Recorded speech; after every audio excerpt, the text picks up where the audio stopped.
Hey, my friend. Welcome or welcome back to another episode here on the Do It For Yourself podcast. You may have already realized that this is a little bit different because I did not have a clip from the guest at the top of this episode, and that is because I have multiple guests on this week's podcast. And before I get into why that is, I just want to give a quick shout out to Adam Jabber from the Out of Bounds podcast.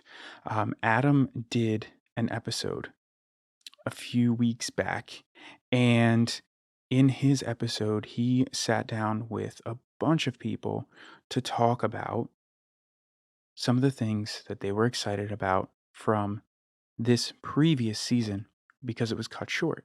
And so after I listened to this podcast, I felt really good. I felt very, very positive vibes and I really enjoyed it. And so I wanted to do the same exact thing here on the Do It For Yourself podcast. Obviously, because this is not my original idea, I reached out to Adam and I said, "Hey, man, listen, I loved this episode. Um, I really want to do this on my podcast." And he said, "Absolutely, go for it." So if you are into skiing and you had your season cut short, or you just want to hear some positive stories, hear some good vibes, head over and check out the Out of Bounds podcast episode. Like I said, it was really good and I really enjoyed it. So for my episode, I wanted to sit down with some people who I knew had a positive outlook and I knew they were going to bring some positivity to this very unfortunate situation that we are in. And so I did just that. I sat down with a bunch of different people from the triathlon world and not from the triathlon world, and we just talked about some of the things that they're excited about right now. So for this week, I have all previous guests from the podcast: Kristen Smith, Big Time Bolly, or Connor Bollinger, Justin Mendoza, Amanda Piccarilli Hall, Jeff Fairbanks from Team Triumph, Justin Lippert, Team Full Send, Brandon Kraut, and Ginny Cataldi. And we just get a chance to sit down and rap about some of the things that they're excited about. And we get a chance to talk about a couple things that I'm excited about as well. So I hope that you enjoy this. I hope that it brings a positive vibe. It brings a smile to your face. Obviously, with Connor, we were trying to go for some comedic relief, and so I hope that you get a chuckle or two out of some of this.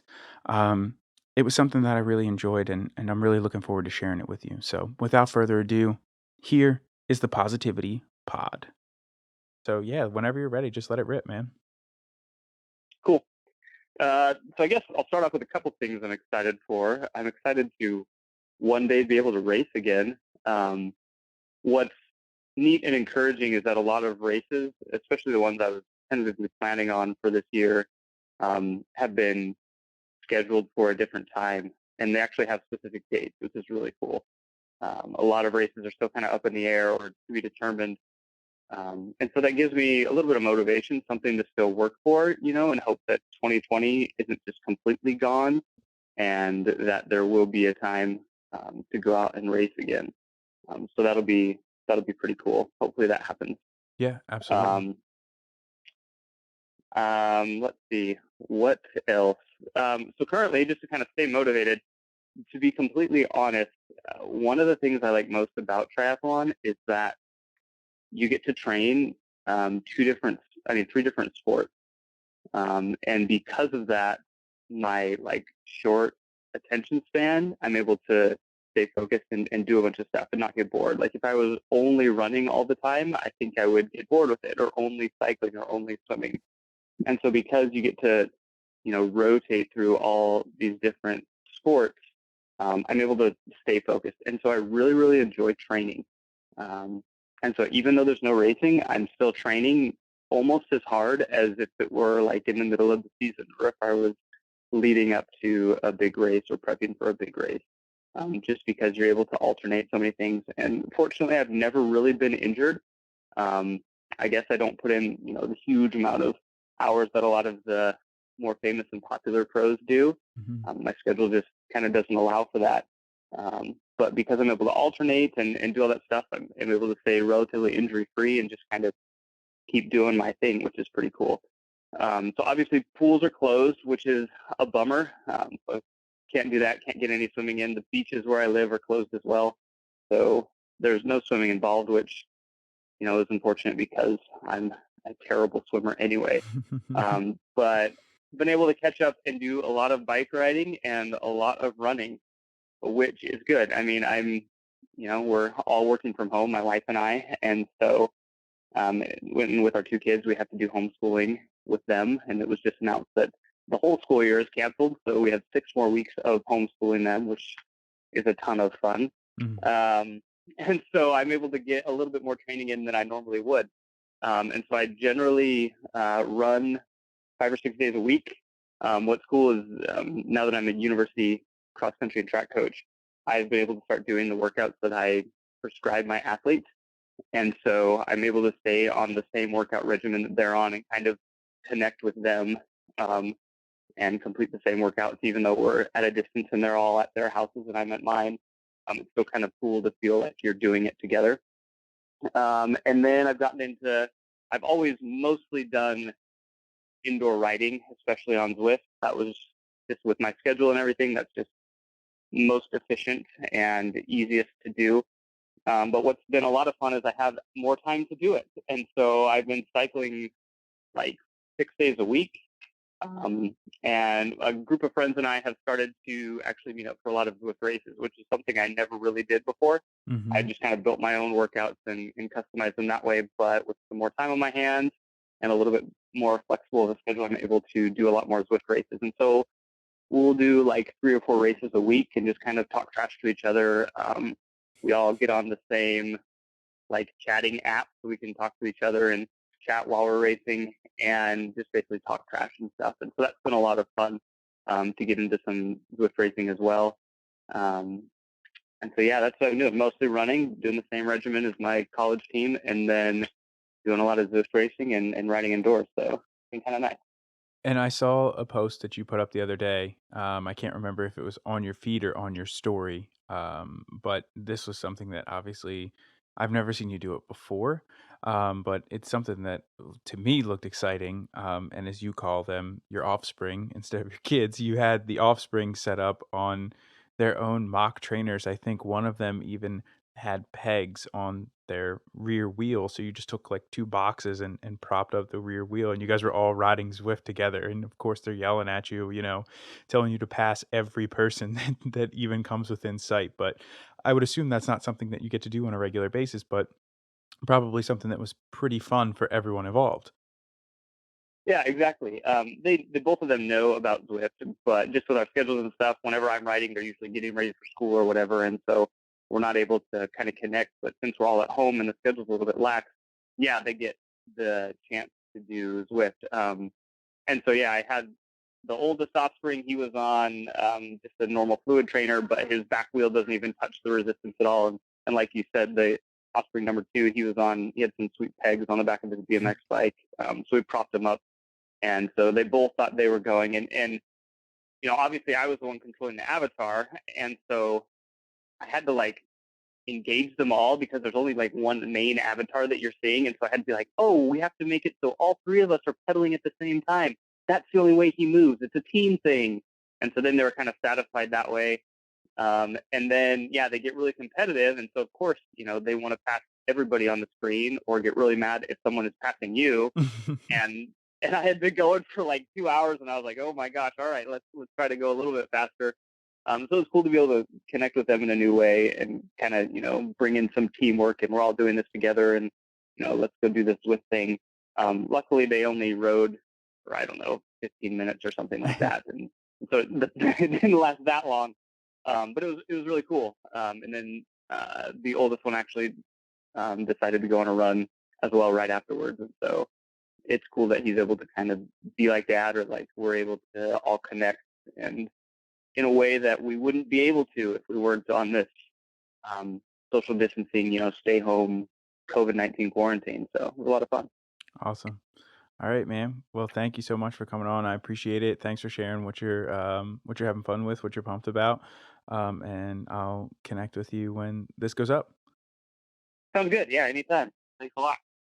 Keeping the stoke going, and how you're kind of working your way through all this.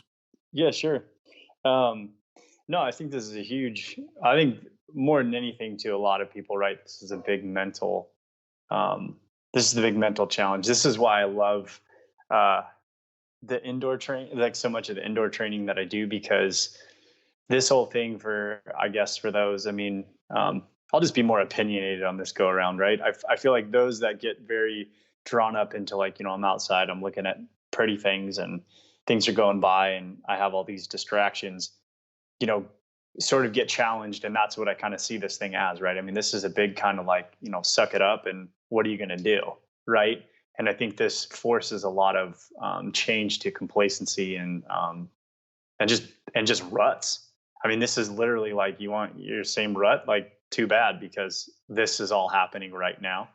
And it's just beyond the training thing, right? Just as a broader perspective. So I think that's where the mental piece comes in, is that you really have to kind of strengthen that muscle, right? That I think we all can maybe sometimes take for granted, right? You get kind of caught up in a routine. You're just like, well, I check these boxes, I do this thing. And then all of a sudden it's like, wait, what? And then this is that, kind of Hmm. like Hmm.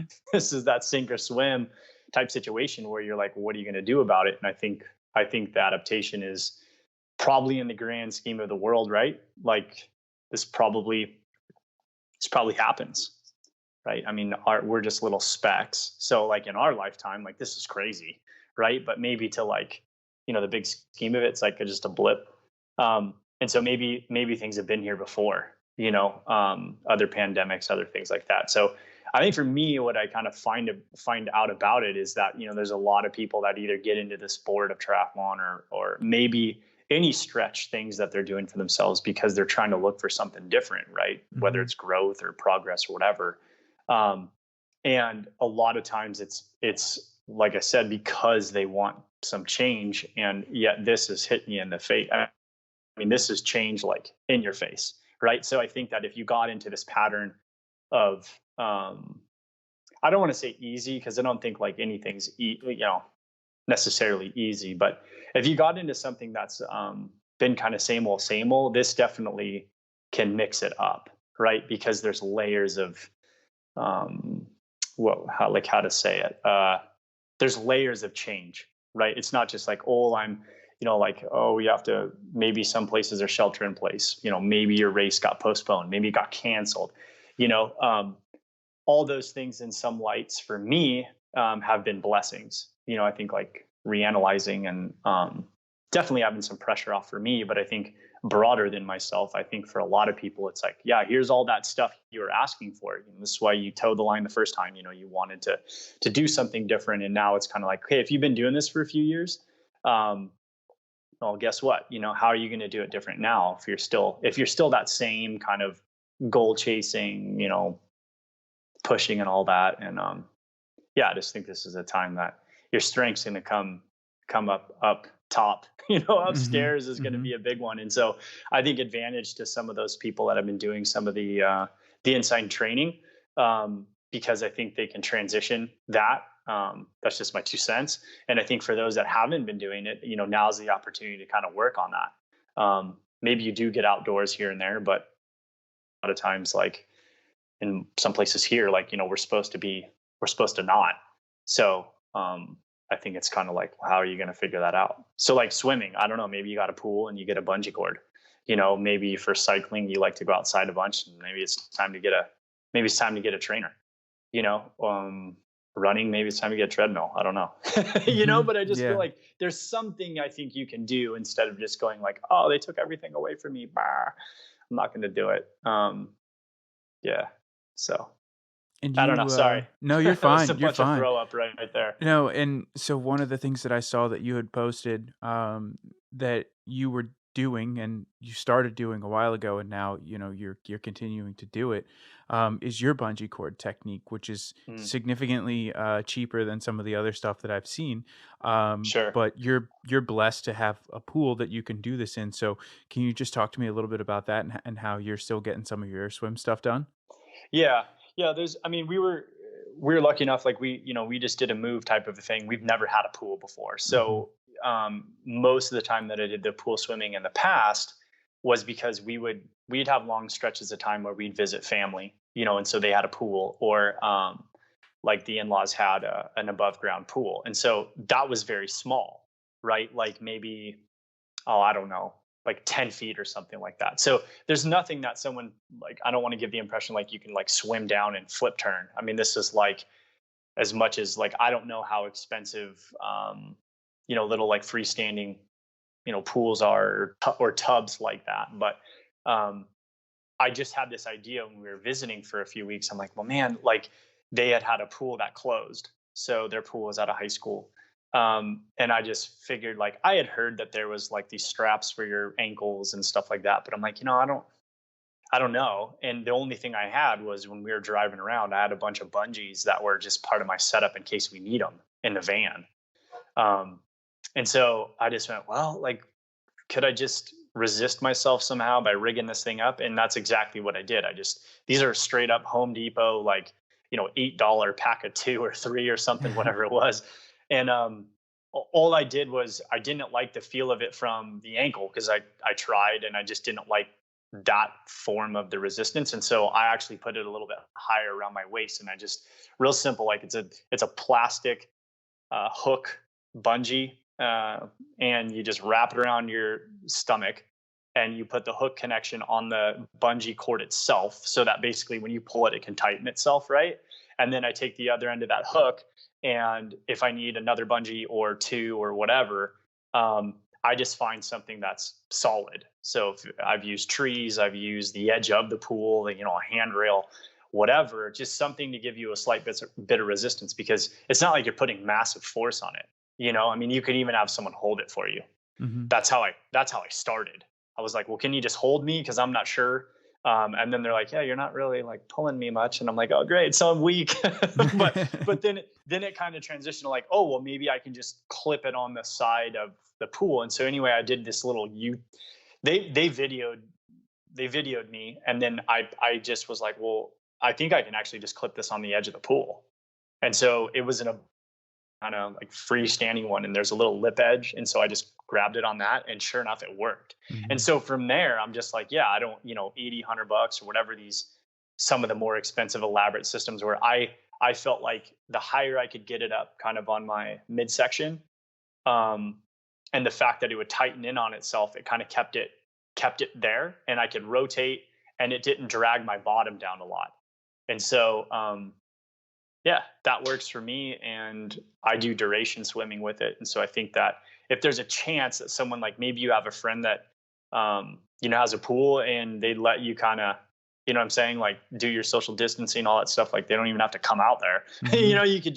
You can just see if there's that type of possibility in your chain, or maybe even have a pool and you never even thought about it, depending on if it's, I don't know, warm enough. Like ours just warmed up, about a month ago. So enough to put on a wetsuit. I'm not saying you're, going out there in trunks, not for me, but, yeah. And so, I mean, that's just something for me. Like, I don't know if you don't have that, I mean, what do you do? I kind of think like, well, I mean, you could just straight give up, but I'm sure that there's exercises, like when I used to do MMA stuff, there's a lot of band work you could do, like as same kind of resistance training. And maybe there's something you can mimic, on a bench or something like that, where you can still get that movement of it and some pull components, just to keep that muscle memory going and a little bit of work, instead of just going like, I don't know, forget it.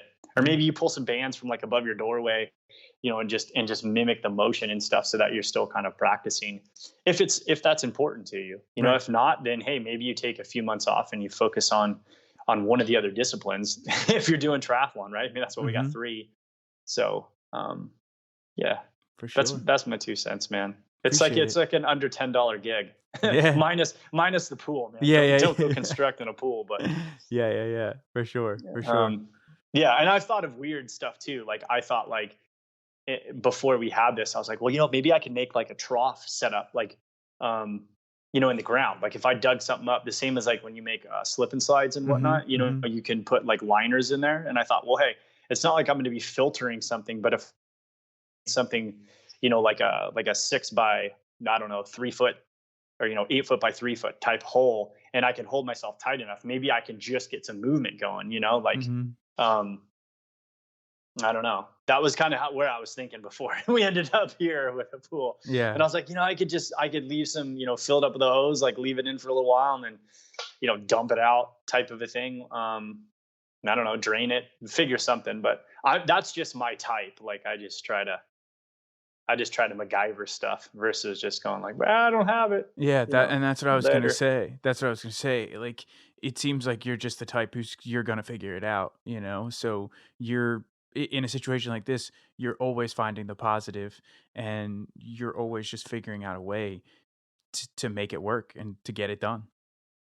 I try, man. I Mhm. try. I see there's a lot of people that seem to be doing that stuff, and I don't never looked at myself to be a person like that, to like try to motivate other people. To be honest, it's just kind of it still shocks me if I ever hear that, Mhm. and so I feel like, okay, fine, if there is something to do that, I look at it like if it's something that's going to be more helpful or something, then hey, like that's a win for me. Yeah. So I feel like, yeah, if there's something that I just try to MacGyver or um, figure out that can help someone else, then I'm not going to like withhold it. Mhm. Like there's been some people that saw the video like, oh, you should just try to make something and sell it, and it was funny because in my head I was like, well, maybe I don't know. I guess I could make a standoff and make it a little bit more easy on my back. But I was like, well, for $8, I mean, like, I don't know. It Yeah. works for me. And I've been doing it, I think, since I mean, barring the months that I got to get out of the water just because it's too cold. Mhm. Um,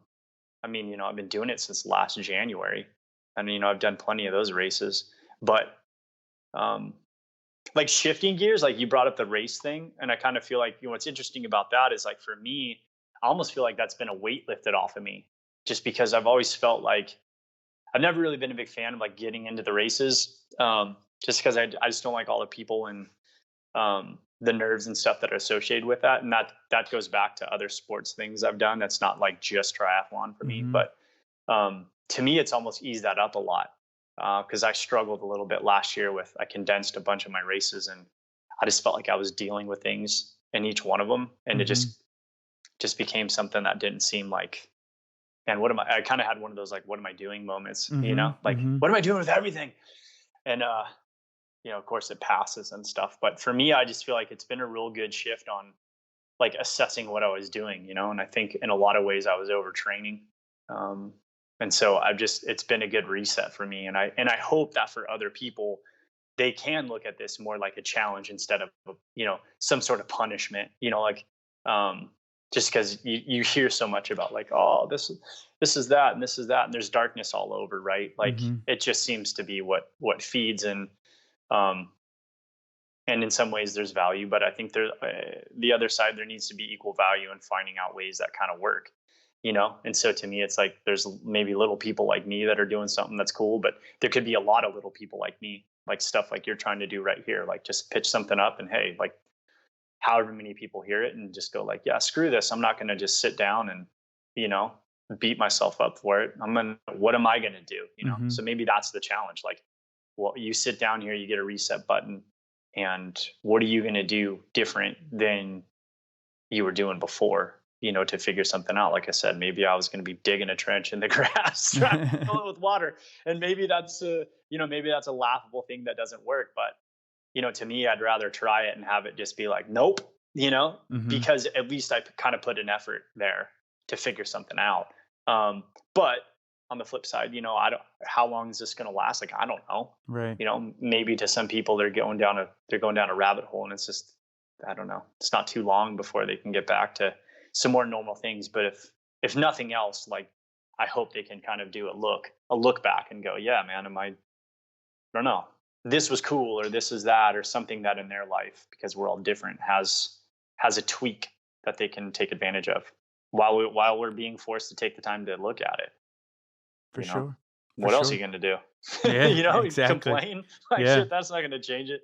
So I like just quit the shit. Just find something, man. Just Mhm. find something. And I think in the end of it, maybe it'll all just, maybe if it's just a mental exercise, then hey, we're all just a little bit stronger in that front too. Mm-hmm. Maybe then the next time you go do something like, I don't know, won't be as challenging. I'm just rambling at this point because it's late. I'm tired, so just Nah, cut me dude, it's off all good. anytime. It's all good. It's all good. But I think that not you saying cut you off, but No, it's just before it's a good segue. before that, with what you said about, this could be just a mental challenge. I think that is a good spot just to cut it off. So, I appreciate you taking the time, and I'll definitely I'll be in touch with you when this goes up. Yeah, for sure, man. We'll Cool. be mentally stronger. Yeah. You can come kick my ass. Okay. Well, I think one of the things I'm excited about is the fact that I'm going to get to continue to work on my bass for a while, and also add in a lot of the strength that I have been introduced to just through physical therapy, and really work on those kinds of things. So now that I have some time. And that's just going to help it like strengthen some of the stuff that was kind of messed up, like from your injury, right? Yeah. So I also this past fall, like going into the fall, I was dealing with hip issues, Mhm. and I got an injection in my hip. And so as soon as my hip started feeling better, I did something stupid to my left foot, and so I had to take about 3 weeks off from running completely. So I,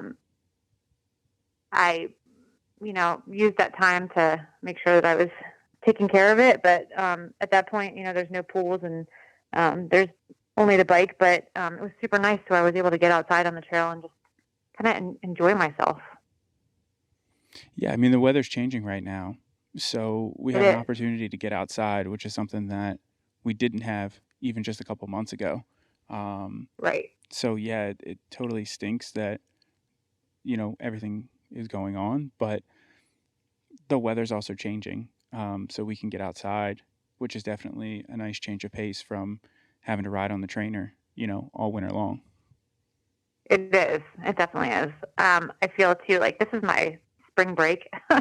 But I just was able to get outside and just sit on my deck yesterday and just sort of soak it all in, And I think so many times we forget to do that. And I feel that coming out of this situation that we're in, hopefully it will last for a while, but I think people are going to be approaching things differently, and hopefully with the feeling of being grateful that we have this stuff to get us through. I mean, I can't imagine people who don't have like any hobbies, whether it's exercise or not, but what they're doing right now.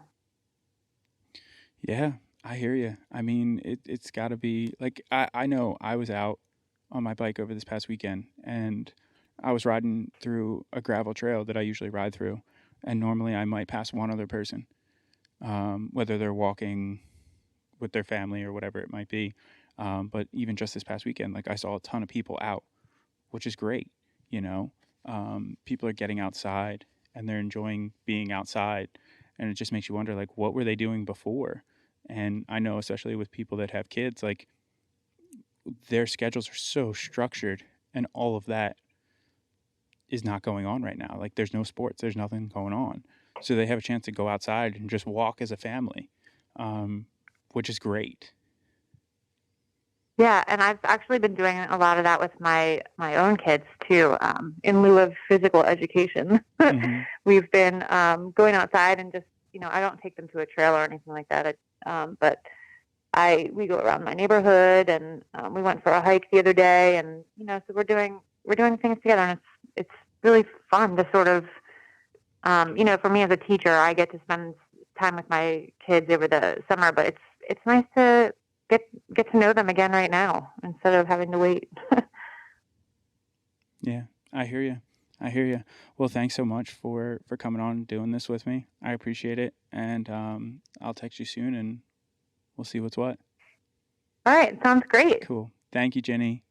Yeah, I don't know. I mean, I guess I would be in the same boat as everyone else. I literally today, or it was yesterday, just got a notice that the first local race that I was going to be doing this year was canceled or postponed. They said they have like a plan B, C, and D, but have yet to release what that actually means. Um, I think the governor of Colorado has released, uh, I guess, the reins that we aren't in the quote unquote stay at home phase anymore. We're transitioning into a safe at home. I think that's what they're phrasing it as. So there's like some leniency of which we can do outside. They're opening up, like, I guess, non-essential businesses at this point where, yeah, I don't know, the things that you could not do 2 weeks ago, getting a haircut. I know like tattoo shops are opening back up. So like things that aren't necessarily deemed quote unquote necessary are going back into um, business. But I don't know that that means a whole lot for triathlon. I don't know that they're going to grant a permit for anywhere from 600 to 3,000 people, depending on what the race or the venue is going to be deemed essential. So like I said, I literally just got a notice that the first little local race I was doing in Boulder is postponed or canceled or phrased however you want to, which is a bummer. But at the same time, I'm telling myself, if this is the first race that I'm supposed to have of the year and this gets canceled, then I'm okay with that. I would rather this small one get postponed and the other 3 races that I have on the schedule happen or have a chance of happen. Then okay, if that's what's got to happen, then we'll roll with it. Um, I think like most people, it stinks to have that email show up. But on the flip side, my coach has already updated Training Peaks to try and add some fun into the schedule to get rid of like the grind. Actually have a day in Training Peaks called Strava Day, where he wants me to plan out a few KOMs or a few segments and try and go take uh, the top leaderboard on Strava. So I'm excited to do that. I mean, there's a little bit of hype to do that, to put some race wheels on and maybe put the Aero helmet on and go mess around the springs, trying to find something that I could actually, I guess, go at race effort and see what the results would look like. Still excited about it, my new bike. I know you kind of brought that up a while ago. Finding something to be excited about. I got a Cervelo P5 a handful of months ago, and it's been a lot of fun building that bike up. I bought it off of a friend. He was actually the first guy that did my bike fit when I moved to Colorado Springs, and he kind of got out of triathlon but still had the bike. And he's like, hey, if you know anyone's looking for a nice bike, I have mine for sale. Just pass the word around. And I had been on my Shiv since 2014. So 5 or 6 years of the same exact bike. I was definitely ready to get on something new and exciting. And it's like driving the same road to work every single day. It's fine. It's a great bike, but you want to get the spark back into it. So I was lucky enough that my wife granted me access to get into the bank account and buy this bike off of him. And still trying to sell the Shiv, although that one out there is a little insert Shiv for sale. Anyone looking for a bike? But the P5 has been super fun. It's a night and day difference to the Shiv. The P5 has a lot of proprietary parts on it. The front end, there's not as much as adjustment as there is, I would say, to the Shiv.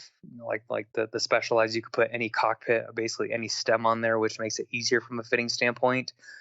But I've done like individual things to the P5 to make it my own, and it's been a lot of fun. It's a fast bike. It's really stiff. I'm excited to actually try and race that thing when it comes to race day, whatever that looks like, whether that's this year or next year. But I'm really excited to get on that bike and actually like go out and hammer on it. Now, have you had a chance to go out and hammer on it, even just in training? And how's that? I've had the bike for maybe 2 or 3 months now, and I've probably only ran it outside 5 or 6 times. Like I feel like every time the weather clears up enough that the snow melts, it snows again. And then there's just enough snow on the ground that I'm not going to go ride, the bike out there down an Aero. And I don't know, I'm a big baby coming from motorcycle days. Like I am not willing to go back on the ground. I'll come ride the trainer to prevent the chance of having a crash. So, I mean, I'm riding it 4 or 5 days a week right now and getting anywhere from 7 to 10 hours on the bike a week, but it's all on the trainer at this point. Like I said, I've been maybe outside 5 or 6 times on that bike so far. So I'm still getting used to it. You get like dialed in with the fit on the trainer, and then you go ride it outside and it's like, holy crap, that feels terrible. What feels good stationary does not feel good when you're moving around, Mm-hmm. like in real world scenarios, like any type of increase in gain or a downhill, like when you're like really getting tucked in aero, like it's completely different. So still making little tweaks on it, but so far the few times I've been outside, like I really, really like it. It's a great bike, even though it's 7 years old. Like I think if you were to put it in a wind tunnel with some of the super bikes these days, it would still be right up there. It's a nice bike. Yeah, that's a bike that I've always coveted, especially the design that you have. Um, it's still probably one of my favorite bike designs that Cervelo's ever done. And I mean, not to trash Cervelo, but I don't like the road that they've gone down with some of their bikes. And so that P5, man, I still think that has some of the best lines on a bike that I've ever seen. I do too. When you're just looking at it, it's a good looking bike. Like Mhm. it flows well and everything's put together real nice on it. It's a good design. I would say every bike has a hiccup to it. I don't think any bike is perfect. The one thing I don't like on this bike is the Magura brakes. Really don't like those. I wish there was a better choice to go to like a cable actuated brake system, which you can do, but I have yet to seen someone do it correctly, where you can still use the nose cover, like the Mhm. fairing that goes on the fork that like ties everything together and you get the aero benefit of it. I've yet to see someone install a cable brake system and get that thing to look right. So I don't know. What are brakes, right? Who needs brakes in a triathlon? Yeah.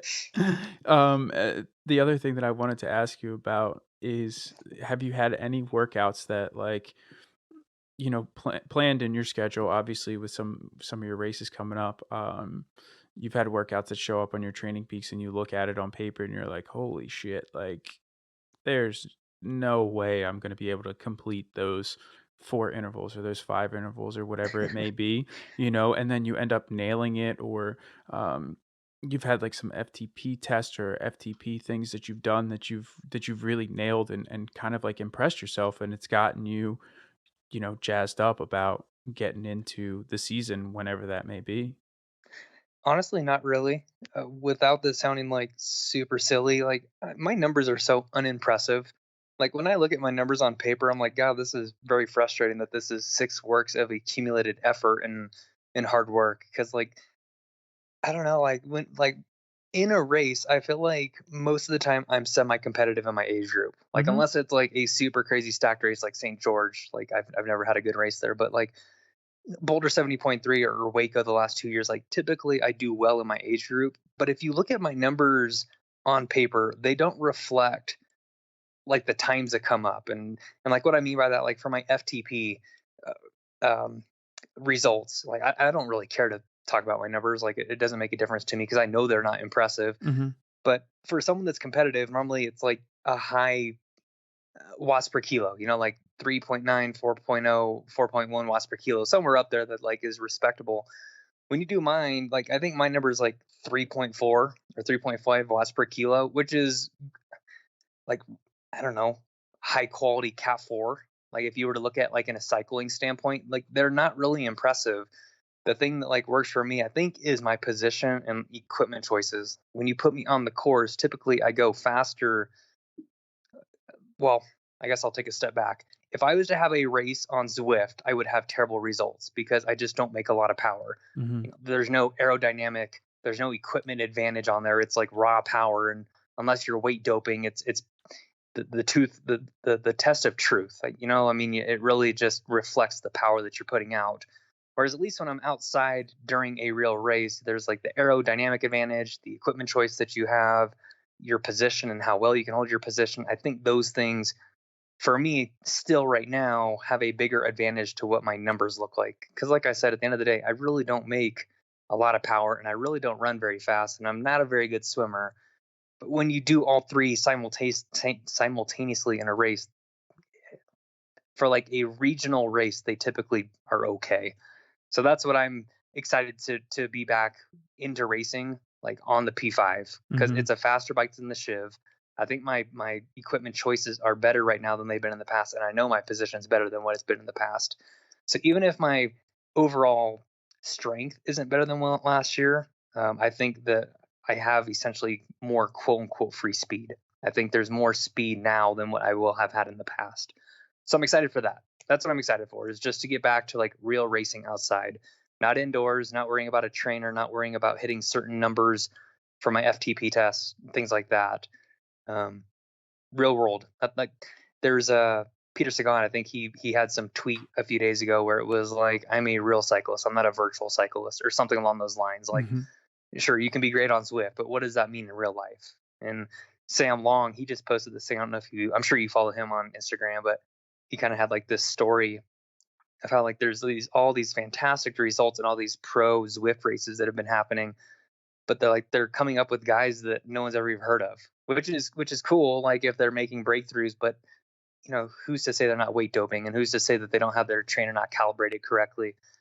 I mean, for me, like I have not even attempted to do a Zwift race yet because one, I don't make enough power, and two, if you're getting that serious about it, you don't know who else is out there cheating on there. Like I don't know. For me, it doesn't make sense, and I'm not super into the whole indoor thing yet. I don't know. I've done a handful of them. It's a fun way to just switch things up. But it definitely is frustrating, and it's super frustrating because according to my power numbers, I'm supposed to be racing in like whatever it is, the C group or whatever, right? And I mean, you go off the line and these guys are surging for the lead out at 500 watts. Yeah. And so if it's just like, what it's very, very similar to, if you don't make the lead pack coming out of the swim in a draft legal triathlon, right, you're done. You're done. And that's exactly what the Zwift race is. If you can't hold on to that 500 watts for the first, and I mean, it's like insane. It's like the first 5 minutes or something, And like for most people, 500 watts for 5 minutes, like that's almost physically impossible for blow up. I mean, you do that for a minute and you're already at red line. Yeah. So, I mean, it's a fun way to switch it up, but it definitely is frustrating. I see what they're trying to do with it, and I get it, but there has to be definitely a way to validate it a little bit more. But I mean, hey, it's something fun to do. Like like last Saturday, I was in a race because it was raining here. I couldn't go outside. I didn't want to just slog, 2 hours on the trainer. So I was like, you know what? I'll just go into this race. And I ended up dropping out of it because of that exact situation. But it's just one of those things where it's like, I started it, whatever. It was fun. I got some power in, and then I just did the rest of my ride like I was supposed to. Yeah, I guess for me, like I wouldn't be able to do it because one, I'm too competitive, and two, if I even had like the slightest idea that someone was like weight doping on there, I'd be like, well, this is stupid, and then I'm like mentally out of the whole race, and then it just leaves a sour taste in my mouth. Yep. I mean, I gotcha. I guess it depends how serious you are about it, and that would determine if it makes sense or not. Yeah, for sure. All right, man. Well, thank you so much for jumping on with me. I appreciate it. I'll catch up with you soon and let you know when this drops. Thanks, brother. All right. I don't know if I should introduce myself, but hey, everyone, this is Amanda Picarelli Hall, jumping back on Ian's podcast yet again. And you know what? Right now is a time where life is difficult and it's a mental game. And I think as endurance athletes, I think this time where things aren't going as planned and we're all struggling a little bit, whether that's being at home full time with a job and your kids and you're trying to train on top of that. Super, super difficult. However, I think our mentality that we have as endurance athletes takes us above and beyond what the normal person is who is living this life in quarantine, I'll say. So for me personally, what I'm doing to keep myself motivated and keep myself going is a few things. One, I know that race season might not happen this year. I was very front heavy loaded on my season this year. And at this point, I don't have one race that's even in sight or in the near future. So all I'm trying to do is keep pounding away, keep chipping away, keep adding miles, keep my base endurance and my fitness going, because I'm really hoping that other people I'm potentially competing against, they've already maybe quit. Maybe they're not mentally strong enough to be in this place and keep training. So that's one thing that has me going during all of this. Second, I'm a member of several clubs. So whether it's a run club or a tri club, a lot of us are doing these monthly challenges, and I am always up for a challenge to keep me motivated. We also are doing really fun things like each week when we go on our weekly training runs, my one group that I'm a part of, we're taking pictures throughout our run where the pictures that we take create a song title. So, for instance, yesterday I was out and about, and all of a sudden, while I was running, I saw a license plate and it said 86.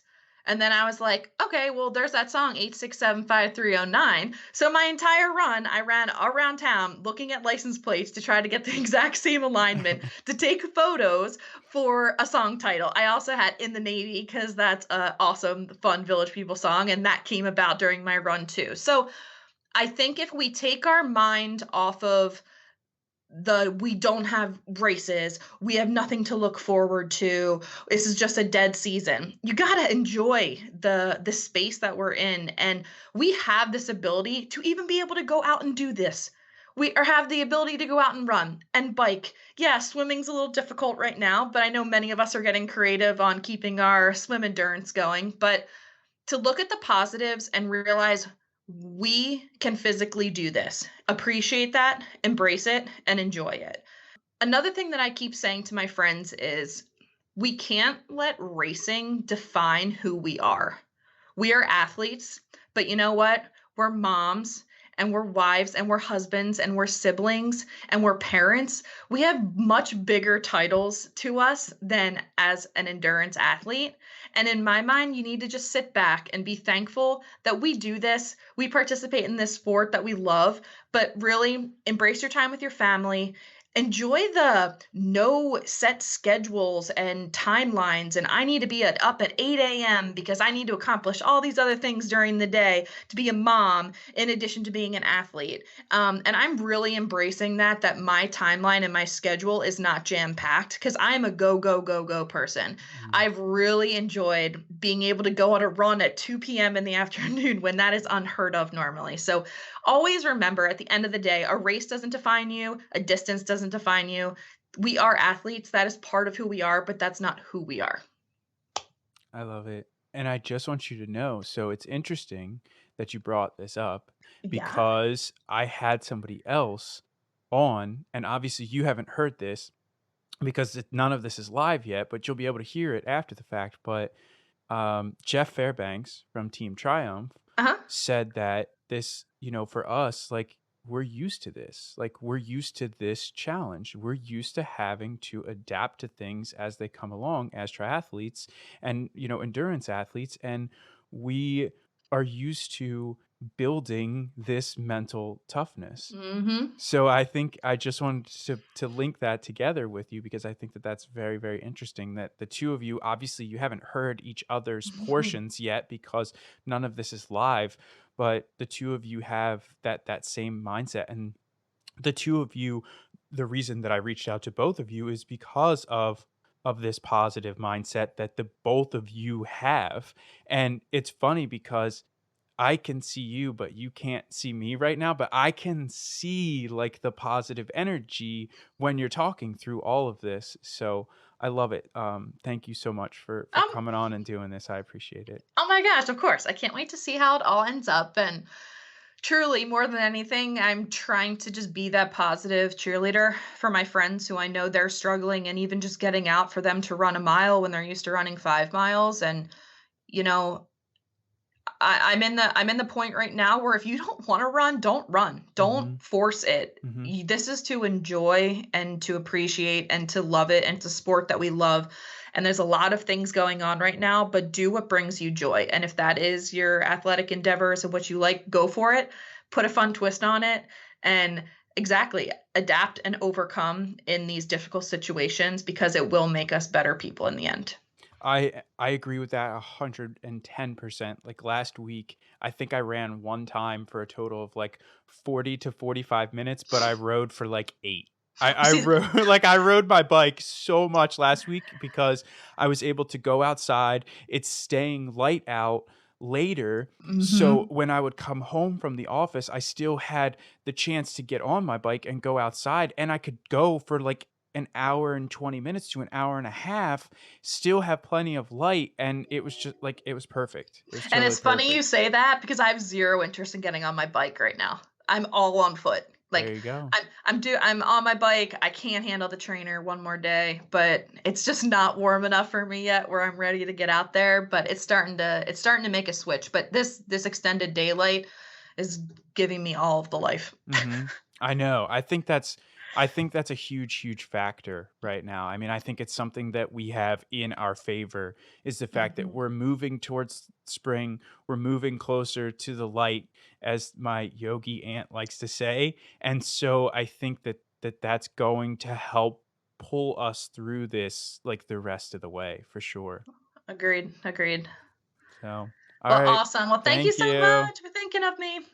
I a couple things that come to mind for me is one, I'm in South Carolina here, so the weather's starting to turn out and get pretty nice.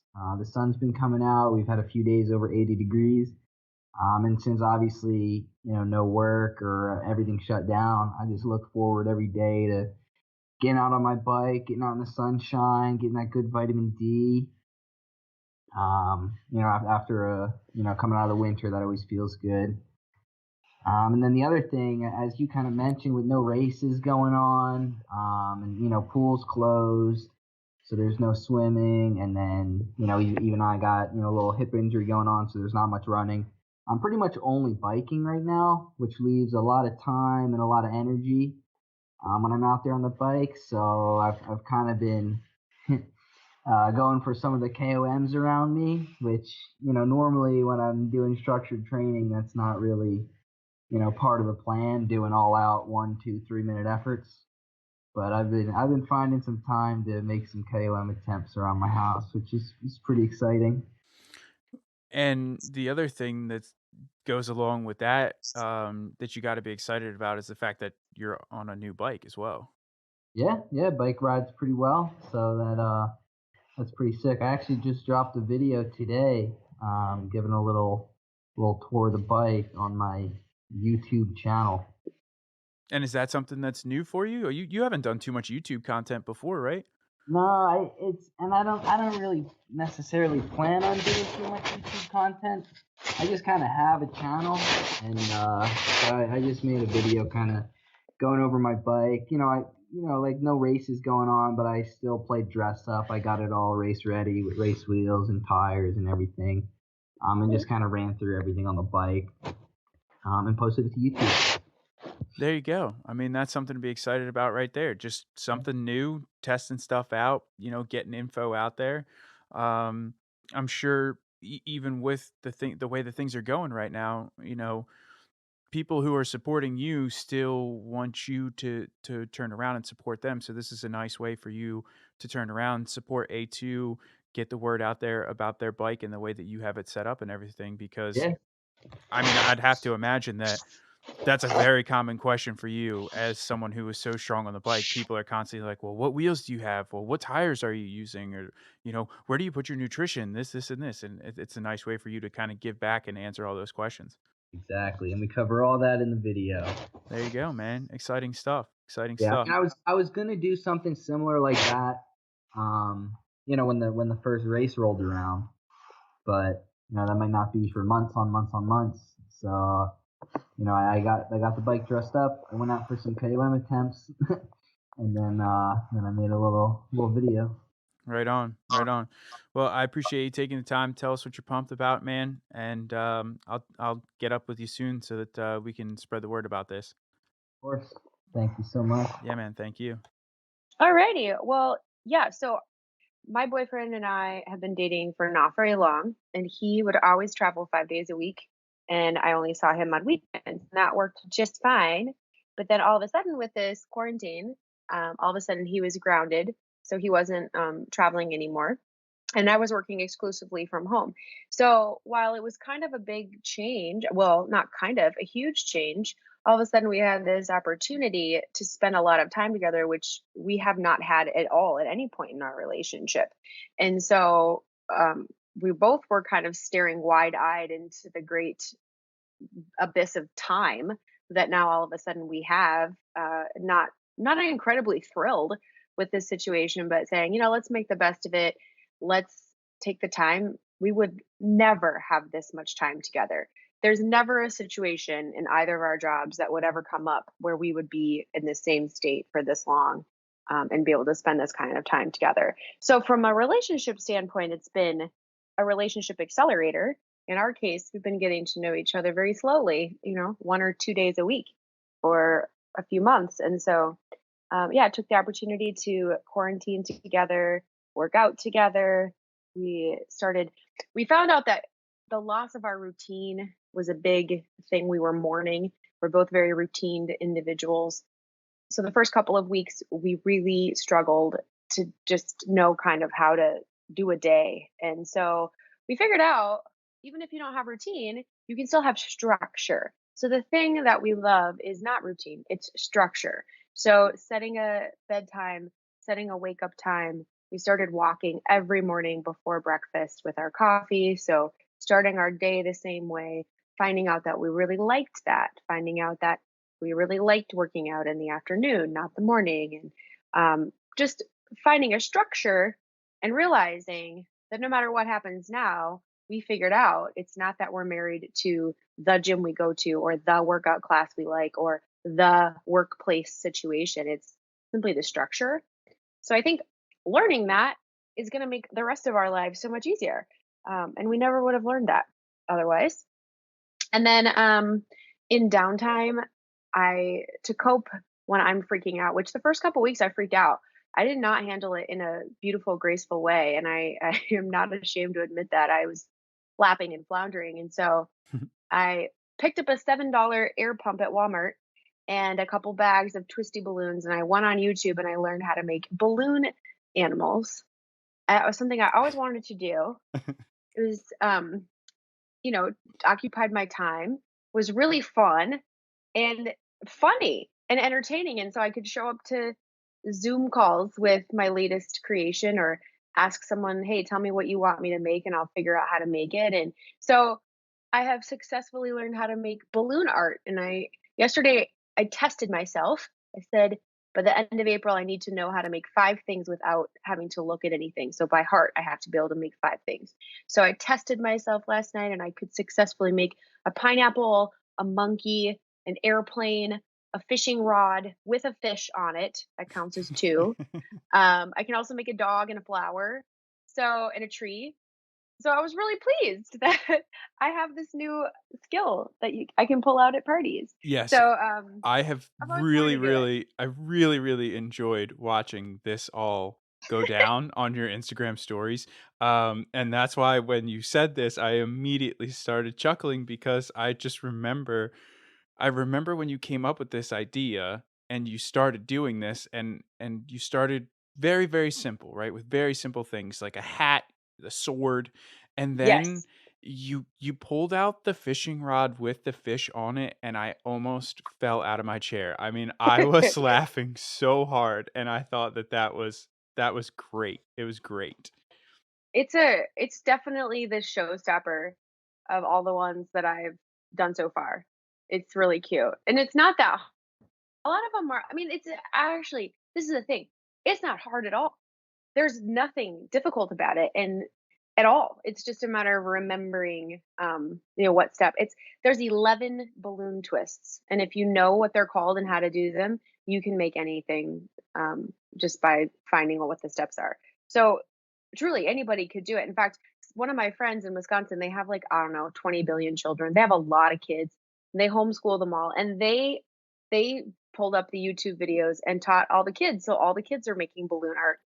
It's really easy and fun and cheap. I mean, my buy-in for this new hobby was $10. I mean, tell me a hobby that you can start for $10. I mean, obviously now that I have an electric pump and a giant box full of every color balloon known to man, the investment has grown. But initially, $10 buy-in.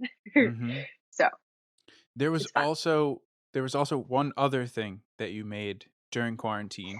I believe you found one in Randy's garage and it wasn't working properly. and It was you decided, defective. yes, you decided to go out. So that was something else that you did, that was great and made me laugh, and it seemed like you had a lot of fun doing it. So can you tell us about that? Yeah, I get really frustrated when there are things that children can do that I, a college educated adult, can't do. And so when I saw the kids hula hooping, I was like, okay, I got to learn how to do this. This is embarrassing that I don't know how to do this. Well, I couldn't do it, and I got really frustrated. And instead of blaming the fact that I have no hips, me and Shakira could not hang out. Her hips don't lie, mine lie. They just lie. They lie that they do anything. Couldn't do it. So I'm like, it's defective. So I looked up on YouTube again, okay, what's the secret to hula hooping? Children can do this. And I found out that anybody can hula hoop if they have the proper size hula hoop. So you essentially need a hula hoop that's, you measure yourself up to kind of your middle of your belly, and then you need a hula hoop that's that tall. And then, sure enough, there's a tutorial on what you need to buy to build your own hula hoop. So I came home with PVC tubing and a PVC tubing cutter. And again, it was maybe $15 worth of materials. And Randy just looked at me like, oh God, what now? And I had enough stuff to make us both custom hula hoops. And sure enough, first try, boom, I can hula hoop. So now I can hula hoop like a pro. In fact, it's, boring. So now I'm working on making balloon art while hula hooping, which is really hard. It's really, really hard. It's harder than, it's like the tapping your head, rubbing your belly thing at the same time. I was literally just thinking the same exact thing. Yes. It's so hard. It's Yes. so hard. So the neighbors, so what I do is I practice hula hooping while moving my hands in weird directions so that the hula hooping becomes second nature. So the neighbors just probably think I'm casting like spells or something because it looks so crazy. Um, but I'm gonna get there. I've done it once. I did a dog and I only dropped the hula hoop once, but I gotta get back to practicing. But Oh, yeah, that's it's fun. I mean, when else do you have the spare time? I don't commute. I don't have to groom. I don't have to pick out an outfit for the day. My commute is 7 steps into my office every morning. I have all this time hmm to learn hula hooping and balloon art, and now I can be a hit at parties. Yes, and I'm sure that it's probably helping with stress levels too, right? I mean, it's got to be fun and an Totally. easy No, it totally outlet, is. like, I mean, I can only imagine when you start making some of these things and you're sitting there and you're like twisting the balloons, that's like a stress ball. Like you're sitting there and twisting the balloons and manipulating them the way that you want to. That's all I can think of is that it just reminds me of somebody who's like sitting at their desk also squeezing a stress ball. Yeah, no, it is. It's very, very therapeutic, and you're making something, and I mean, it's fun and it's silly, and like I said, it's easy. So there isn't a big learning curve. It's not like, like painting. It takes a while for a painting to look like something. I mean, a balloon art, it turns out or it pops. So Mhm. it's really fun. But on a less silly note, I've also started writing letters, not just sending a note in the mail, but I've been writing letters. Like I've been writing a letter to my grandma, telling her some of my favorite memories of her. Or I find myself telling Randy, since we're getting to know each other still, about, hey, this is my friend Alicia, and then I tell him about her, and then it invariably turns into me gushing about somebody that I really care about. And so stopping and writing that down and telling that person, hey, I just talked about you, and these are the great things that I got to say about you. And I need you to know that that's how I feel and that's how I describe you. So that's been really powerful to keep my brain up and to keep my spirits up, is to kind of love on other people and to share that. And that's been probably the most powerful thing that I've done during this whole time. I've mailed, I don't know, I think I've gone through 100 stamps, just sending out little notes. I mean, everybody likes to get mail that's not a bill and not junk mail. And so that's something I tell everyone. If you think about it, write it down and send it to them. Takes a few minutes. But that's been really meaningful, really meaningful. More for me than for who gets it. Well, I was gonna say, I mean, I can only imagine how if that makes someone feel to get that. I got a message from somebody the other day, and it was such a simple message, but it was such a nice message to get, And I, yes, at a time like this, you know, it uh, it feels really good to get a message, but at any time, it feels good to get that kind of a message. But it just seemed like given everything that's going on, and everyone, yes, there are people who have loads of free time right now. Unfortunately, maybe they're not working, but there are people who are overloaded right now, and maybe they are one of 5 to 7 employees that are still employed, and now they're picking up the extra work from people who were laid off at their company. So they Hmm. don't have they don't have any time. Like, they have zero free time right now. And to just get a message from somebody that says, hey, I've been thinking about you. How's everything going? How are you doing? How are you and your wife or your girlfriend or your husband or whatever?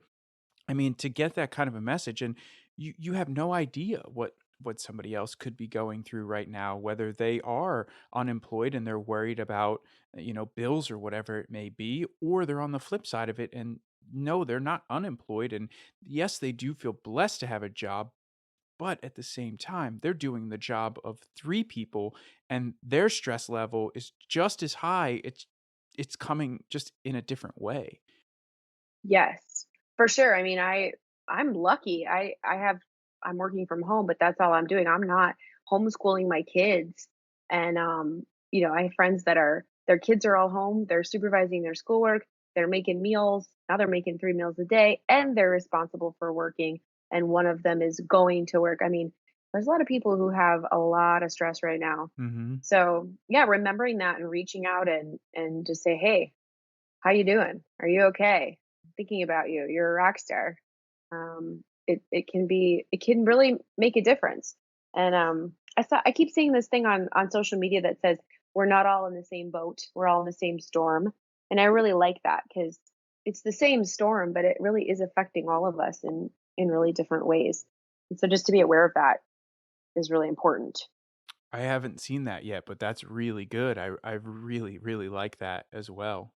So I think that's a good spot for us to kind of wrap it up. I promised you I wouldn't take too much of your time, so it was just a quick one, but I do appreciate you taking the time to hang out with me, and I will let you know when this goes up so that we can spread it around and keep the positive vibes going. Awesome. Thanks Cool. for having me on. And I want to have you on my podcast. I'm switching my format a bit. So every other episode I'm having guests. So I'd Hmm. love to have you. Like to hear about your podcasting journey and why you got started and your triathlons and all this cool stuff that you do. So I'll let you know. Maybe you can teach me how you do it when you interview someone. I've only interviewed people in person so Okay. far Hmm. for it. So I haven't done something like this where it's just audio and I pull it. Hmm. So it maybe you can teach me and then be the guest. Oh, yeah, I would definitely help you out with that. Promise. That'd be great. And I Cause yeah, promise it's super, super easy too. awesome, even Hmm. better. Yep. So, all right, cool. Well, Well, thank you so awesome. much. Yeah, you have a great night. Have a great weekend. Thanks again for having Thanks. me. Yeah, you too. Talk to you soon. Alrighty. Now let's start with that. Like, so I'll just let you just like hit it, and then if I have anything that comes up along the way, I'll just pop in and ask a couple questions. But yeah, like let's just get into some of the stuff that you're observing and some of the stuff you're doing during this weird time. Yeah, so I think first and foremost, for anyone listening out there, I just hope you do have connected with family. You do have people to talk to, especially like if you're living in a city and New York in particular or LA, and you can't really go out and you feel confined to a 400, 500 square foot apartment. There are so many people that you could reach out to, so many ways you can connect to people. If you are feeling down or if you're in a weird headspace, reach out to me, reach out to anyone. But most importantly, I think family and loved ones. So I'm just going to kick off with that. Having said that, with all due respect, if I had to throw my 2 cents in here, I will say there is some weird shit going on out there. First things first, one of the positive things I do want to pull, it's like the 90s, I realized. Cycling outside in Charlotte, I do this thing called the Booty Loop, and it's a nice, I guess, 2.5 mile loop, and it's through like a ritzy high-end neighborhood. But probably around like my 5th lap, I was like, what feels weird out here? And it reminded me of the 90s, before everyone had cell phones, or I guess computers in their pocket, and everyone was out there just walking their dog, talking to each other at a social distance, and it was more like just personal connection. And, if you wanted to figure out what your neighbor was doing back in the day, Facebook wasn't there to, see what the community was doing or what the neighborhood watch people were saying. So you had to go out and you had to physically engage with these people person to person. So that's something that I observed right off the bat. Have you seen any of that going on in, where you live? Yeah. So actually, I was just going to chime in there and say, I do. There's a park, like kind of 15-ish minute ride from my house. So usually I'll take my gravel / road bike, ride over there, and then if you catch the paved trail, you can catch a bunch of gravel loops that are in the backside of this park. And I've done that. I was doing it in the fall, and I started doing it now when the weather started getting nicer. And then once this hit, man, I was there on this past Saturday, and I mean, it was a beautiful day here, granted, but I have never seen so many people there. And it's great. Like, there's kids on bikes, there's kids on scooters. Like, normally these kids would be out doing 15 different activities that they have scheduled all for that Saturday, and everything's canceled right now. So these people are just out enjoying the weather, getting fresh air, and spending time with their families. I mean, I watched a little kid like notice the numbers for the different trails, and then his dad he pulled out his cell phone from his pocket, but he's like, "Hey buddy, come here, look, we can look up the numbers on the map." And like, they're sitting there, he's like telling them about like how the map works in this state park. So like, that kind of shit it's cool. Like, it's good, whereas if that kid's got karate, swimming, song and dance and every other thing that he's doing on a Saturday morning, typically he might not get that exposure. Yeah, exactly. I was with my girlfriend, and it's pretty nice down here in Charlotte. So I can't really complain because we've had some really good weather, and we were going through this one neighborhood, and yeah, you just saw like this one guy was out painting in his front yard on an easel playing music, and then right across the street there were like kids like in a picnic, and it was just, what were those kids doing before? Were they always doing it? I don't know, but chances are, they're probably having more screen time. So I would imagine parents, I don't have any kids, I don't even have a dog, but I would imagine parents probably put a lot of restrictions on the screen times. Yeah. Oh yeah. Yeah, I think there's a huge, because now there isn't, before it was like, okay, we have all these activities, and then during the downtime you were allowed to have screen time. But because there's no more activities, what else is there to do? Like, you either go outside or you have screen time. So I think it's good that, we're seeing this limited screen time, and people are getting outside. Exactly. I know my Instagram screen time has gone down 2 hours a day. So that's a positive. Yeah. But what else I've noticed in relation to like the neighborhoods is there is a stroller rush hour, believe it or not. And it's usually comes in tandem with public alcohol consumption. People are carrying alcohol with them all over the place in public, and I think it's freaking hysterical. And I actually like it because I don't agree with big government. And if somebody wants to drink alcohol and take a walk, I think that's all right. Obviously, don't drink and drive, but it's like that noon. It's like the parents, they finally get up from working from home, being in their meetings all morning, and then they take the kid out in the stroller. But that 5 to 6 hour mark, I've never seen so many strollers out on my street and so many open containers. But you know what? I think that also goes back to like people getting outside. You know what I mean? Like, people getting outside, and yes, it's at a social distance, but people are getting outside and they're interacting with humans as opposed to their interaction being via screens and, telephones. Yeah, I guess the opposite of that would be the terrible driving I've been seeing on the road. I mean, there is definitely a vibe in the air, like especially the first couple of weeks. And I've never been almost hit by more cars than during this quarantine. People are driving recklessly. They don't give a fuck. And this is when you're riding or when you're out? Just yeah, like when I'm riding, around. I'll just see some crazy U-turns because nobody's in the road. I'll just see people doing some wild maneuvers that I haven't normally seen, or just like people flying on these backcountry roads that I ride on. Mm-hmm. Yeah, for sure. Now, what about your training specifically? Are you excited about, or some of the things that you've had? There's one other non-triathlon thing that I want to ask you, but I'll save that. So I know you had put up a post the other day, and you said something about maybe racing once, maybe not racing at all. You were registered for 70.3 Florida, right? Yeah, I was registered for Haines City, which I don't know. Is it called 70.3 Florida? I was corrected by somebody, and they were like, "That's actually Gulf Coast. Yours is called Haines City." I I'm have like, no okay, idea. Yeah, I don't. triathlete's gonna triathlete, you know? Yeah, absolutely. But that was postponed, right? It's not officially canceled yet. Yeah. So what they did was they gave us option for the postponement till December, a chance to race the same race the following year, 2021, or then they opened up Connecticut, Georgia, well, Augusta rather, and then what was the third? I think it was like Virginia and Wilmington Mhm. or Blue Ridge. I don't know. They gave us a bunch of options because we were like one of the first to get canceled. There was the first wave, and then it was our wave. So what I did, and to be honest, I didn't even want to race. The only reason I did was my girlfriend signed up. It was kind of like a low stress race. It's only like an 8-hour drive from us. It's in the middle of Florida. So it was just been a nice getaway. And I even said a few weeks before, I was like, honestly, like, I don't even want to race.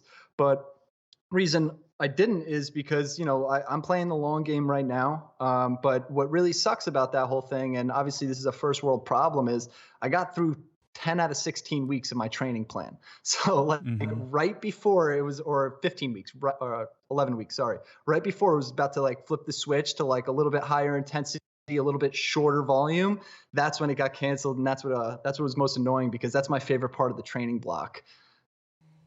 Now, what about some of your like long workouts that you had leading into that, like right before this block was about to start?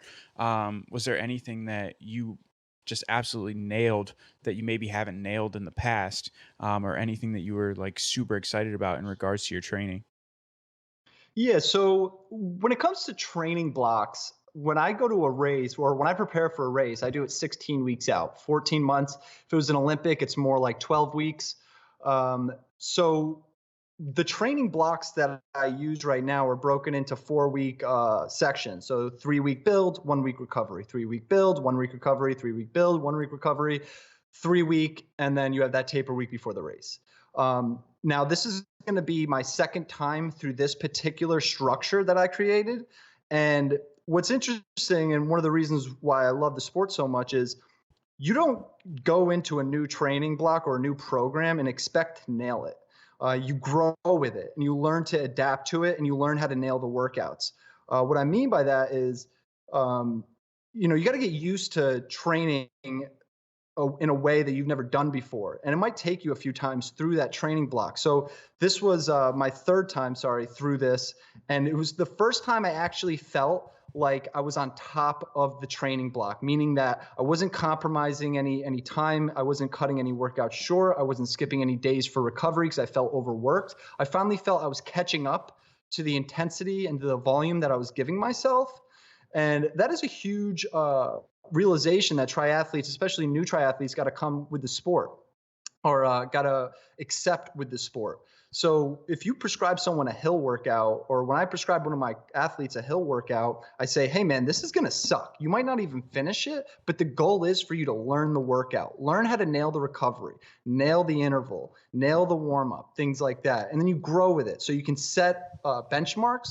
So you could see how you progress throughout the training 4 weeks, or throughout the next 16-week training block. Does that make sense? Yeah. Oh yeah, for sure.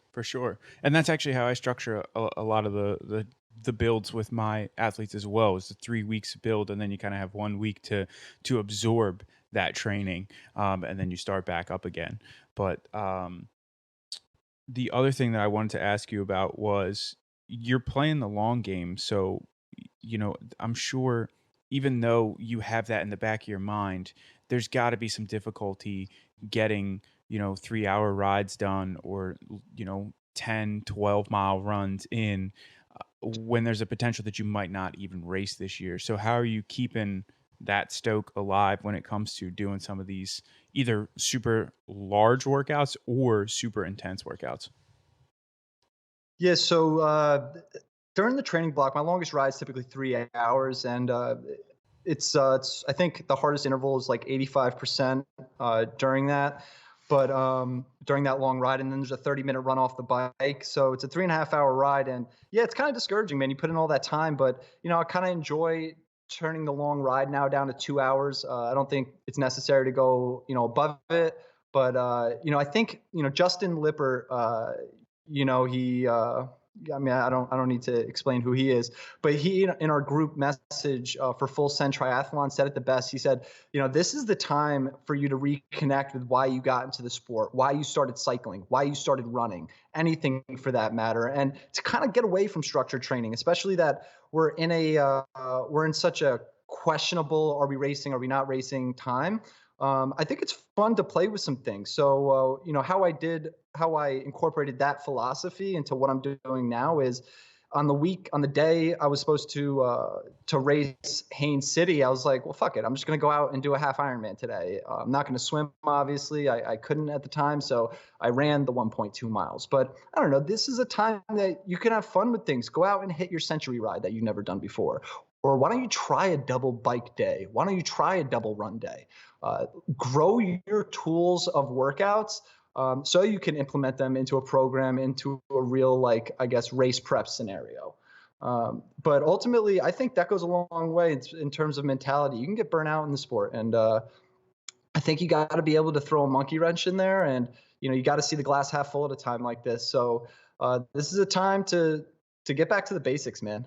Yeah, I agree with you 100% there, and I really like that. I'm doing a lot of the same stuff. Like, I think I'm cycling, I don't know, like 7 to 8 hours a week right now, and maybe running 1 or 2 hours a week, and then obviously not swimming at all. And I was just talking with my buddy the other day, and he's like, how's the quarantine going? Like, how's your training going and everything? I said, dude, I think I'm riding like almost 8 hours a week, and I'm not mad about it. Like, I just love getting outside on my bike. And yeah, I'll get on Zwift on the days that it's rainy, or if I really want to do something structured. But if I don't want to do something structured, I just grab the road bike or the gravel bike and just go outside and just go have fun and look for Strava segments, or find something to just go and do. I think the other thing that I'm noticing, I don't know if you've noticed this too, or what your 2 cents is on it, but there's a lot of challenges that are going on right now. I don't know if you saw the one, there's 2 different variations of it, but they just did a 24-hour Yeti challenge, which was I think it was 5.5 miles every 4 hours or something. And then there was another one that they did that was 4.4 miles every 4 hours, and it's just a bunch of people coming together to do this challenge, virtually, but with one another. Yeah, I'm seeing that a lot. And actually, to add to that, what's kind of bothering me, obviously, I gotta throw my opinions into here because it's just me. That's me being me. I see a lot of these group rides going on Strava, and I've watched a few of them. I've tuned into some of them, and they're boring as hell, man. So what I'm trying to do right now this week, or maybe next week, is I got a friend. He's a global DJ, and I'm trying to coordinate a group ride, and I'm trying to have him go IG live with me, maybe for like 10 of the 45 minutes, but just do a live set, stream it live, and we get a group ride going, and then we got live music, and we could all like just banter. You know what I mean? Mm-hmm. Yeah, that would be awesome. I think there's an entertainment value there that no other, group ride offers. So I'm trying to work on something. I wish I thought of this idea, 5 weeks ago, but hopefully he's on board. He doesn't seem too enthusiastic as I do because I got to explain to him what Swift is and things like that. But hopefully he comes on board because that would be really cool. Yeah, that would be. And the last thing that I wanted to ask you about, which is something I know that you're pumped about, but I don't know if I put it in the description of the podcast last time, but I don't think we actually got a chance to talk about it on your podcast interview that we did. But I believe you just received, or fairly recently received, a new tub of almond butter. So that's got to be something that you're pretty jazzed about, right? Dude, I'm pretty jazzed. You know why? Because I got it for free this time, and I don't mind saying that. Nice. My buddy owns the brand. And he scratched my back, and that's what friends are for. And dude, I was promoting him for no reason other than the fact I loved his product, And I hated the fact that I would go to Whole Foods or even Trader Joe's and I would see the price of the almond butter. And I'm just like, how are people justifying this purchase? You go to Justin's peanut or almond butter and it's like, $9 a pound. If you go through Bare Nut Butter, you get it $6 a pound. Mm-hmm. Mm-hmm. But you're buying granted 5 pounds of it. 15. Oh. I thought it was a 5-pound bucket. It's 15 pounds of almond butter. That's awesome. Well, listen, I mean, I started baking sourdough well before this whole quarantine thing started. Oh, nice. And I'm sure you're aware that now there's a freaking nationwide shortage of flour, right? You can't get flour anywhere. So I did the same thing, and I went online and I found a bulk food store, and I ordered 50 pounds of flour so that I don't have to worry about going to the grocery store now and trying to hunt down flour that I need to bake bread. I've got 50 pounds of it, and it's divided into 2 5-gallon buckets, and I'm ready to go. So wait, can we talk about the sourdough? How did you start your starter, as redundant as that sounds? Yeah, for sure.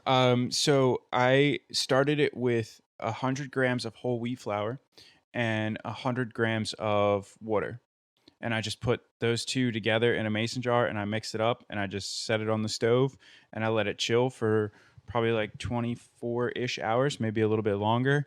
I discarded about 95% of it. So I only kept about a tablespoon to 2 tablespoons worth of that mixture.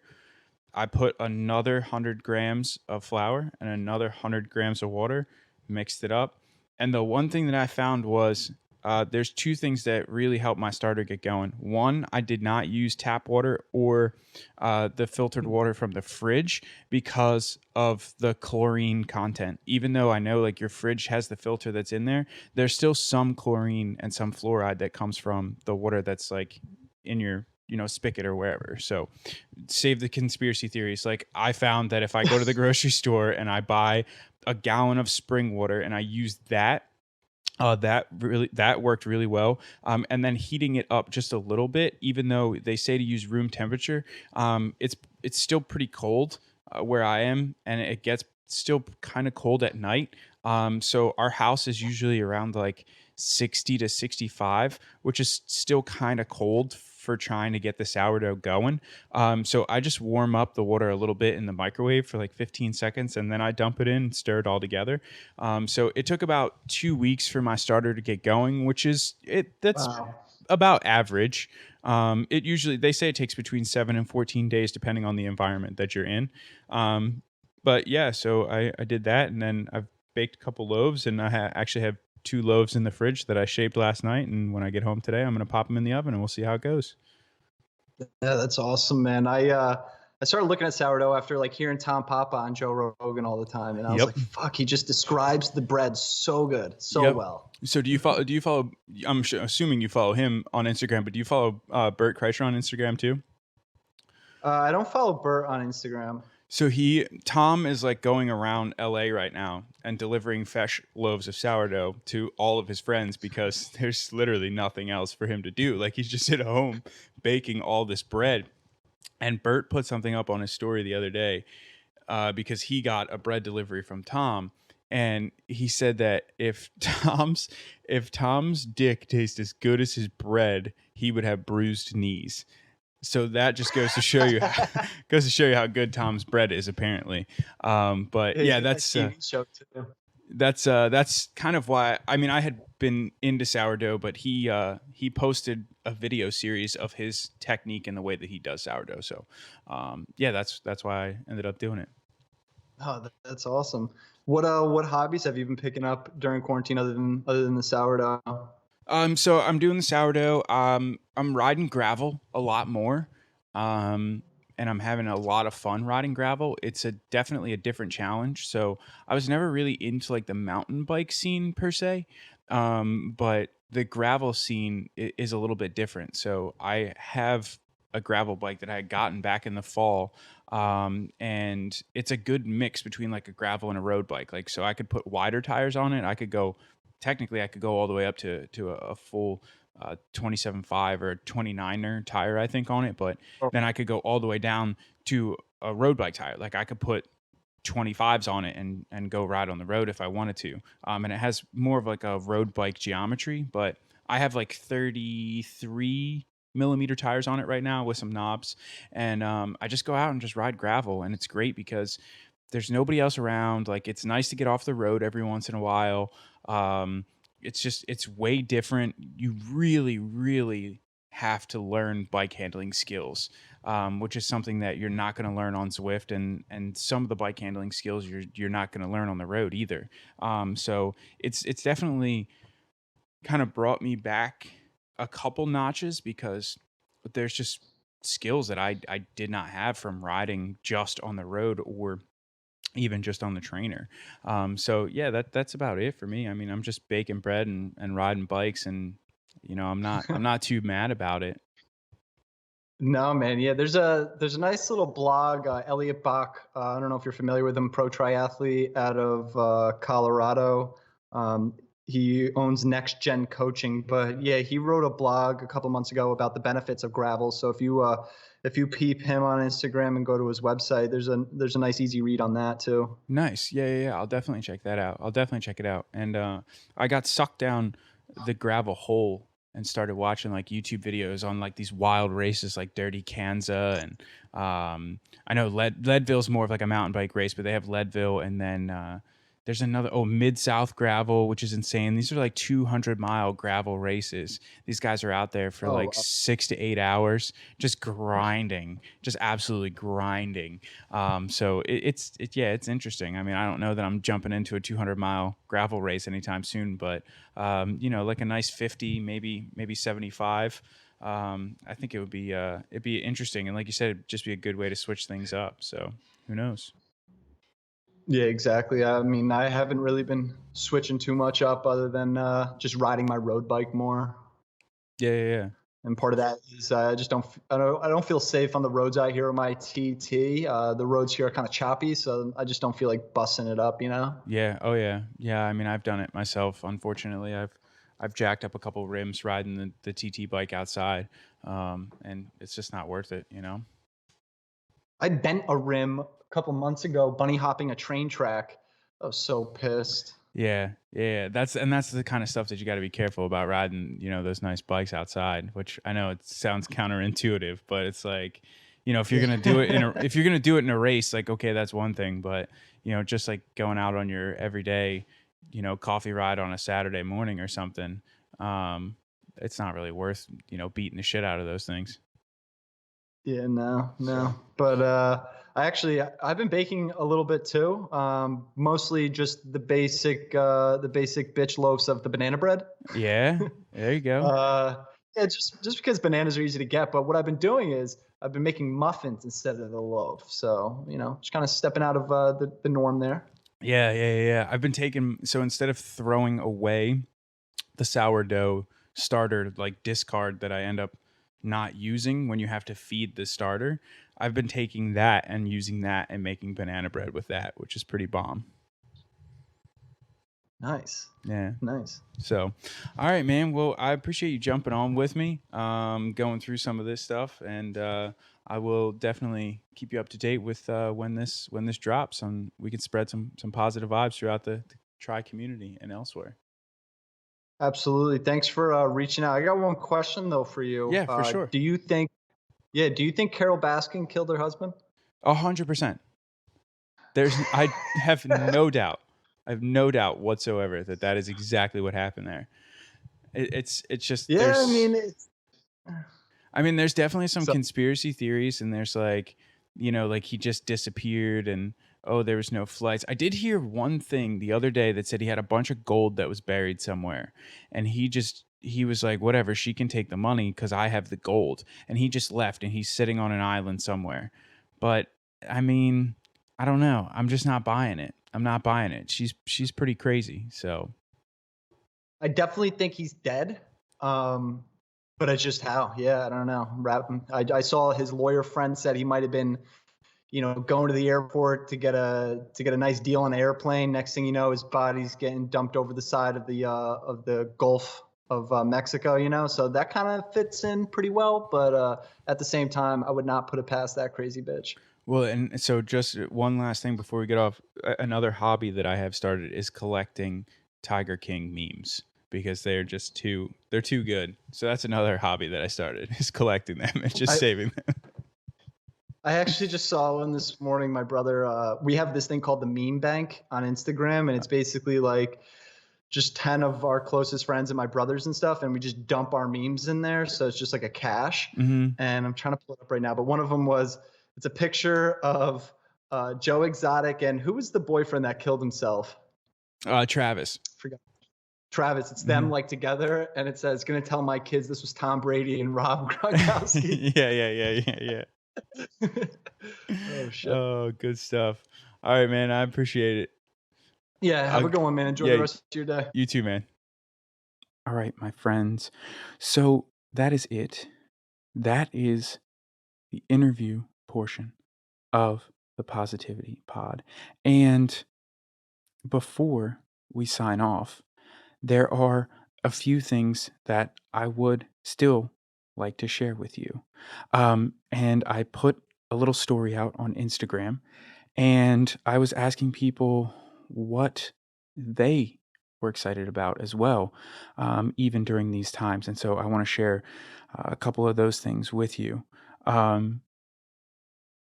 Wild World of Japes is excited to be running an Ironman in November. Let's see. We have Jesse Santana. He is excited because he decided to use hemp fiber instead of carbon fiber on the generators for his gym. So that's something to be excited about. Mark Eckert is excited to be starting a new t-shirt company with his son. So that's something good out of all this bad. I totally agree. Jamflow 320 is excited to do some kind of physical activity every day in May.